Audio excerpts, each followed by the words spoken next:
Hi hello నమస్తే this is Suvarna welcome to Suman TV. ఈరోజు నాతో పాటు స్టూడియోలో ఉన్నారు స్పిరిచువల్ గురు అనంత సాయి కృష్ణ గారు. సో గత కొన్ని సంవత్సరాల నుంచి ఈ ప్రొఫెషన్లో ఎంతో మందికి ఈ ప్రొఫెషన్ మీద ఉన్నటువంటి ఇంట్రెస్ట్, అలాగే దీనివల్ల మన లైఫ్లో వచ్చే చేంజెస్ గురించి చాలా క్లియర్గా ఎక్స్ప్లెయిన్ చేస్తున్నారు. గత కొన్ని రోజుల నుంచి కూడా సుమన్ టీవీలో చాలా వీడియోస్ చేస్తూ ఉన్నారు. సో ఈ రోజు ఏ విషయాలు డిస్కస్ చేయబోతున్నారు అనేది ఆయన మాటలను అడిగి తెలుసుకుందాం.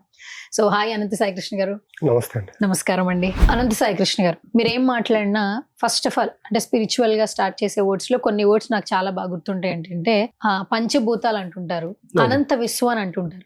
నిజంగా మనిషికి డబ్బు, ఆరోగ్యం ఇంపార్టెంట్, సెటిల్ అవ్వడం. కానీ మీరు ఎప్పుడు చూసినా ఈ పంచభూతాలు, అనంత విశ్వాన్ని చెప్తూ ఉంటారు. 41 రోజుల దీక్ష అని కూడా చెప్తూ ఉంటారు. మీ క్లాసెస్ లో చాలా మంది కూడా చెప్పడం జరిగింది. నిజంగా ఈ 41 రోజుల దీక్షకి అంత ప్రాముఖ్యత ఉంటుందా? ఈ దీక్ష చేసిన తర్వాత మన నిజ జీవితంలో మార్పులు చోటు చేసుకుంటాయా? ఖచ్చితంగా అండి. ఇప్పుడు మనము పంచభూతాల గురించి పదే ఎందుకు మాట్లాడుకుంటున్నాం అంటే, చూడండి, మనకు మాట్లాడుకున్న యుగాలు 4 అండి. ప్రతి యుగంలో పంచభూతాలు అనేవి ఉన్నాయి. ఇప్పుడు మనం కొలుస్తున్న శ్రీరాముడు కావచ్చు, శ్రీకృష్ణుడు కావచ్చు, వీళ్ళంతా మనం ఇప్పుడు దేవుడిగా పూజిస్తున్నాం. బట్ వీళ్ళు కూడా మానవ అవతారంలో ఉన్నప్పుడు పంచభూతాలని బేస్ చేసుకుని వీళ్ళ యొక్క జీవితం సాగించారు. అప్పట్లో యజ్ఞాలు, హోమాలు ఇవన్నీ ఎలా చేశారంటే పంచభూతాలపైన డిపెండ్ అయ్యాయి. అప్పుడు పంచభూతాలకు వాళ్ళు అనుసంధానమై, మమేకమై వాటికి అనుకూలంగా జీవించారు. కాబట్టి ఆ రోజు వాళ్ళ యొక్క లైఫ్ స్టైల్ బాగుండేది. రాను ఏమైపోయిందంటే పంచభూతాలకు మనిషి దూరం అవుతున్నాడు. పంచభూతాలతో ఎలాగుండాలో మనిషి మర్చిపోతున్నాడు. పంచభూతాలు కేటాయించిన సమయం కేటాయించట్లేదు, వాటి యొక్క వాల్యూ గుర్తించట్లేదు. కాబట్టి మనిషి ఈరోజు సమస్యలకు రాను దగ్గర అవుతున్నాడు, పంచభూతాల యొక్క స్థిరత్వానికి దూరం అవుతున్నాడు. కాబట్టి మనిషికి ఇన్ని సమస్యలు వస్తున్నాయి. మీరు అడిగారు 41 రోజులు దీక్ష చేస్తే కష్టాలు తీరుతాయని. మీరు చూడండి, ఇప్పుడు చాలా మంది దీక్ష వేస్తూ ఉంటారు. అయ్యప్ప దీక్ష కావచ్చు, తర్వాత శివ దీక్ష కావచ్చు. వాళ్ళందరూ ఎందుకు వేస్తారు దీక్ష అంటే? ఫస్ట్ దేవుణ్ణి నమ్ముతారు. ఆ 41 రోజులు ఏంటంటే వాళ్ళు నార్మల్ లైఫ్ లో ఉండే విధంగా అయితే ఖచ్చితంగా ఉండరు.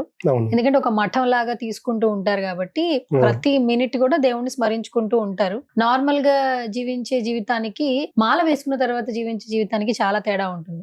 ఎగ్జాక్ట్లీ కరెక్ట్ కదా. సేమ్ ఇలాగంటే 41 days తర్వాత చూడండి వాళ్ళు నార్మల్ లైఫ్ వచ్చేస్తారు. అంటే అక్కడ వాళ్ళ యొక్క నిష్ఠతో ఉంటారు.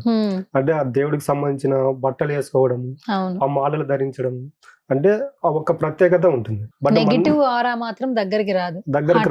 వచ్చినా కూడా చాలా జాగ్రత్తగా ఉంటారు, రాకుండా ఉండడానికి కోసం. అసలు రాదండి.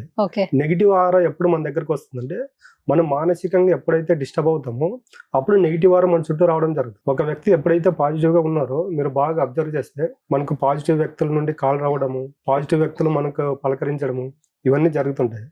కాబట్టి మనిషిలో ఆధ్యాత్మికంగా సైడ్ ఎందుకు రావాలని చెప్తున్నామంటే, మనిషికి పాజిటివ్ ఆర్ అనేది క్రియేట్ అవుతుంది.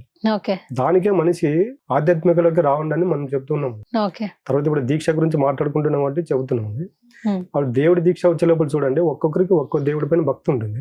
41 days తర్వాత మళ్ళీ నార్మల్ లైఫ్ వచ్చేస్తారు. అంటే అక్కడ రోజు ఆ విధంగా ఉండడానికి కుదరదు. ఇప్పుడు మనం దీక్ష చూసుకుంటే కూలి వాళ్ళు ఉంటారు, కోటీశ్వర్లు ఉంటారు. దీక్ష తీసుకునే వాళ్ళ యొక్క లైఫ్ స్టైల్ కుదరదు.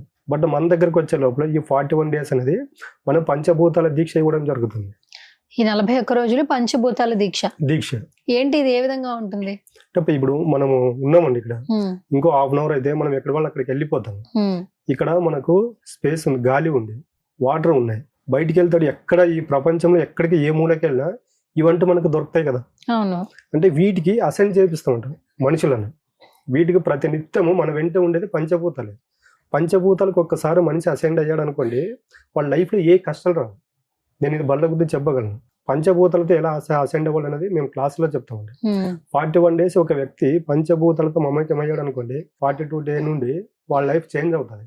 అంటే 1 రోజు నుండి 41 రోజుల లోపల వీళ్ళ మధ్యలో వాళ్ళకు చేంజెస్ కనిపిస్తుంటాయి అనమాట.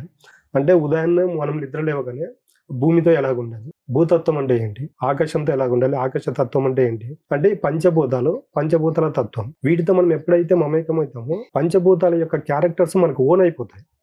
ఆ ఓన్ అయినప్పుడు ఏమవుతుందంటే, మనం చెప్పాము కదా ఇందాక, సమాజంలో ఎక్కడికి వెళ్ళినా కూడా పంచభూతాలతో మమేకమైనప్పుడు ఏమవుతుంది, పంచభూతాలు మనకు సపోర్ట్గా ఉంటాయి. మనకు ప్రాణంగా ప్రేమించే ఒక మిత్రుడు మనం వెంట విన్నాడు అనుకోండి, మనకేమైనా కష్టం వస్తే చూస్తూ ఉంటాడా?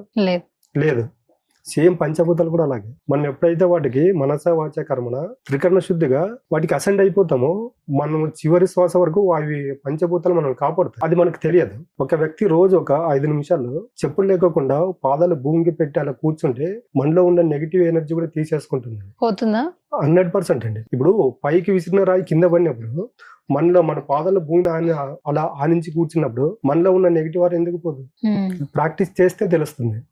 ప్రాక్టీస్ చేయకోకుండా చాలా మంది అంటుంటారు ఇదంతా మూఢనమ్మకాలను కొట్టేస్తుంటారు.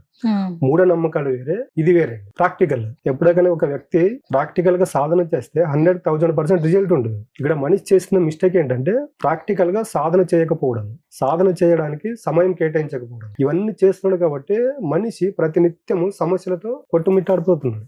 నెక్స్ట్ ఎలాగుంటుందంటే ఇంకా ఆఫ్టర్ ఒక 5 years 10 years తర్వాత మనం ఇప్పుడు ఈ రోజులో ఏదో ఒక గంట 2 గంటలు ఈ స్ట్రెస్ ఈ ఒత్తిడి ఇలా అనుకుంటాం. తర్వాత జనరేషన్ ఎలా ఉంటుంది అంటే వాళ్ళు 24 hours దీంట్లోనే ఉండాలి. అలాంటి రోజులు వస్తాయి ముందు ముందు. కాబట్టి ఇవన్నీ రాకూడదు ఉండాలంటే ఫస్ట్ పంచభూతాలు అంటే ఏంటి, వాటి యొక్క సిద్ధాంతం ఏంటి, వాటికి ఎలా అసెండ్ అవ్వాలని తెలుసుకోవాలండి ఫస్ట్. సో ఆనంద్ సాయి కృష్ణ గారు, ఇప్పుడు ఒక చిన్న డౌట్.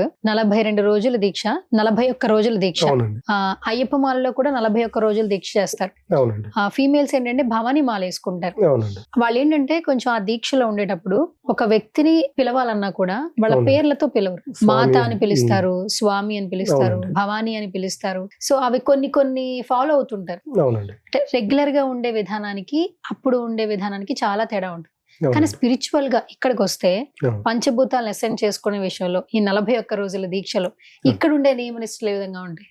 నేను అదే చెప్పాను, మార్నింగ్ లేస్తేనే పంచభూతాలకి ఎలా అసెండ్ అవ్వాలని మనం క్లాస్ లో చెప్తూనే ఉంటాం. ఇదేనా మనకు పూజలు చేసినట్టు గంటల తరబడి ఉండదు. జస్ట్ డైలీ ఒక 10 నిమిషాలు ఉంటుంది. మార్నింగ్ ఒక 10 నిమిషాలు, నైట్ పడకపోయే ముందు ఒక 10 నిమిషాలు, రోజు ఒక 20 నిమిషాలు ఇలా చేసుకుంటూ వెళ్ళామనుకోండి మనకు తెలియకుండానే పంచభూతాలకు అసెండ్ అయిపోతుంది. మనం సైన్స్ ప్రకారంగా తీసుకుంటే ఒక వ్యక్తి ఏదన్నా ప్రాక్టీస్ చేశాడు అనుకోండి, దానికి అలవాటు పడడానికి 41 days టైం తీసుకుంటుంది. కాబట్టి 41 days ఒక వ్యక్తి ఏదైనా సాధన చేశాడు అనుకోండి, తర్వాత కూడా ఆ లైఫ్ లో కంటిన్యూ చేస్తే 100% మిరాకిల్స్ జరుగుతాయి. So thank you so much Anand Sai Krishna గారు. సో ఈ స్పిరిచువల్ గా అంటే ఒక విజువలైజేషన్ చేస్తే, పర్ఫెక్ట్ గా చేస్తే మన జీవితంలో ఎలాంటి మార్పులు వస్తాయో చాలా చక్కగా తెలియజేశారు. Thank you so much. Thank you అండి.